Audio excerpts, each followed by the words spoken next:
নমস্কার, স্বাদ কথাতে আপনাদের সবাইকে স্বাগত। আজকে সাবুদানা দিয়ে একটি খুব মজাদার রেসিপি শেয়ার করব, যা আপনারা বাচ্চাদের জন্য বা বড়দের জন্য ব্রেকফাস্টে বা টিফিনে খুব সহজে এবং খুব অল্প সময়ে বানিয়ে ফেলতে পারবেন। আশা করছি রেসিপিটি আপনাদের খুব ভালো লাগবে। ভালো লাগলে প্লিজ আমার চ্যানেলটিকে সাবস্ক্রাইব করে আমার সাথে থাকবেন। চলুন রেসিপিটি শুরু করা যাক। এই রেসিপিটি বানানোর জন্য প্রায় 50 গ্রাম মতো সাবুদানা ভালো করে ধুয়ে সারা রাত ভিজিয়ে রেখেছিলাম। তারপর সকালে উঠে এইভাবে ছাঁকুনির মধ্যে ঢেলে দিয়েছি, যাতে জলটা একদম ভালোভাবে ঝরে যায়। গ্যাস চালিয়ে কড়াই বসিয়ে দিয়েছি। কড়াইয়ের মধ্যে দিয়ে দিচ্ছি সামান্য পরিমাণ সাদা তেল।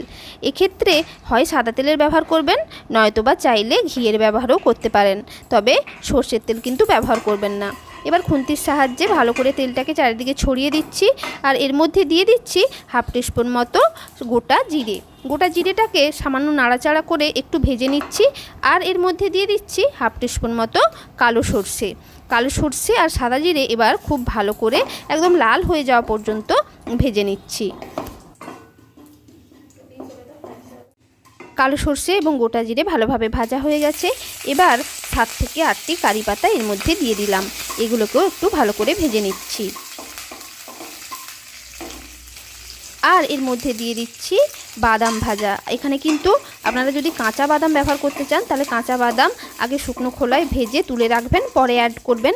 আমি এখানে যেহেতু ভাজা বাদামেরই ব্যবহার করেছি, তাই দিয়ে সামান্য একটু নেড়ে নিলাম। আর একটা গোটা কাঁচা লঙ্কা ছোটো ছোটো টুকরো করে কেটে রেখেছি, সেটাও এর মধ্যে দিয়ে দিচ্ছি। সেদ্ধ করে রাখা আলু ছোটো ছোটো চৌকো করে কেটে রেখেছি, সেটা দিয়ে দিচ্ছি। দিয়ে ভালো করে নাড়াচাড়া করে নিচ্ছি। দেখুন হালকা একটু আলুগুলো ভাজা ভাজা হয়ে গেছে। এবার এর মধ্যে দিয়ে দিচ্ছি পরিমাণ মতো লবণ। লবণটা ঠিক এমন পরিমাণে দেব যেন আলু এবং সাবুর মাপে হয়ে যায়, পরে আর অ্যাড করতে না হয় লবণ। দেখুন আরও একবার ভালো করে নাড়াচাড়া করে দিলাম। এবার এর মধ্যে দিয়ে দিচ্ছি হাফ টমেটোগুলো একদম ছোটো ছোটো করে কেটে রেখেছি, সেটা দিয়ে দিচ্ছি। এবার নাড়াচাড়া করে প্রায় 2 থেকে 3 মিনিট ধরে আমি এগুলোকে ভেজে নিচ্ছি। 2 থেকে 3 মিনিট হয়ে গেছে, আলুগুলোও ভালোভাবে ভাজা হয়ে গেছে। এবার এর মধ্যে দিয়ে দিচ্ছি ছেঁকে রাখা সাবুগুলো।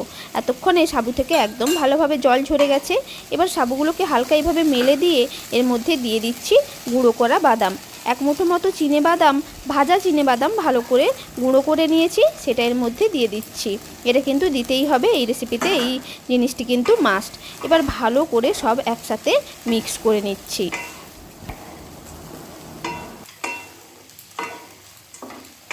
মিক্স করে নিয়েছি। এবার ঢাকনা দিয়ে একদম লো ফ্লেমে জাস্ট 2 থেকে 3 মিনিট রান্না করে নিচ্ছি। 2 থেকে 3 মিনিট হয়ে গেছে, ঢাকনা খুলে দিচ্ছি। দেখুন নিচের দিকে সাবুগুলো কিন্তু ট্রান্সপারেন্ট হওয়া শুরু হয়ে গেছে। 2 থেকে 3 মিনিটের বেশি কিন্তু এটা একদম রান্না করা যাবে না। এবার ভালো করে একটু নাড়াচাড়া করে গ্যাসের ফ্লেমটা এবার অফ করে দিচ্ছি। গ্যাসের ফ্লেমটা অফ করে দেওয়ার পর 1 টুকরো পাতিলেবুর রস এই সাবুর মধ্যে ছড়িয়ে দিচ্ছি। আর ভালো করে ছড়িয়ে দেওয়ার পর খুন্তির সাহায্যে আরও একবার নাড়াচাড়া করে সব কিছু ভালো করে মিক্স করে নিচ্ছি। একটি পাত্রের মধ্যে ঢেলে এবার এটাকে পরিবেশন করে দিচ্ছি। আমাদের গরম গরম সাবু দিয়ে তৈরি ব্রেকফাস্ট বা টিফিন যাই বলুন না কেন, একদম রেডি। এরকম নিত্য নতুন রেসিপি পেতে আমার চ্যানেল স্বাদ কথাকে সাবস্ক্রাইব করে নেবেন, আর সাবস্ক্রাইব করার পর পাশে থাকা বেল আইকনটি প্রেস করে দেবেন, যাতে আমার যে কোনো নতুন ভিডিও আপনাদের কাছে সবার আগে পৌঁছে যায়। আর এই রেসিপিটি ভালো লাগলে একটি লাইক করে দেবেন, সবার সাথে শেয়ার করবেন, আর নিচে কমেন্ট করে জানাবেন কেমন লাগলো। নমস্কার।